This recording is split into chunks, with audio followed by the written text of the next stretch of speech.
जय जगन्नाथ जय श्री कृष्ण सांग मैंने चलतु आम तो विश्व रूप दर्शन जोग चली अर्जुन तो प्रश्न पचारि प्रश्न नुह तो सी मन भितर इच्छाटा आई जे तुम्हें जदि मत उपयुक्त बोली भावुच ताले तुम से ईश्वर रूपटा मत तुम देखाओ तापर ये कौन श्रीकृष्ण अर्जुन को विश्व रूप दर्शन कराइबे चलतु जानिया कौन ना पश्चिमे पार्थ रूपाणी शत शोथ सहस्रशः नाना विधानी दिव्यानी नाना बन्ना कृतिनी च आर अर्थ कौन हे अर्जुन मोर से अलौकिक विराट रूप को एबे देख सहस्र पद सहस्र आखि सहस्र कर्ण सहस्र मस्तक और सहस्र बदन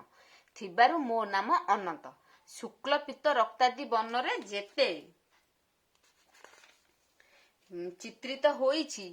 पशु आदि राक्षस भुजंग देवता यक्ष पतंग प्राणी ठारू देव जाय मोर निज देह अटे देखिले एठी जानिले सबू कौन आम मुह दूर है अर्जुन संगे संगे आम मान मुह मध्य दूर हम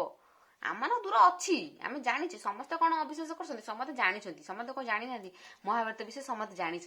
कि देख आम मुह दूर होती देख भगवान केमी कहले देख मोर से अलौकिक विराट रूप को एबे देख देखले सहस्र पद सहस्र आखि सहस्र मस्तक माने सबू तो भगवान सृष्टि सबू तो भगवान आउ सबू तो अनंत हेले आउ से अलौकिक रूप मोर देख हे एबे पार्थ वीर सहस्र पद आखि कन सहस्र मस्तक बदन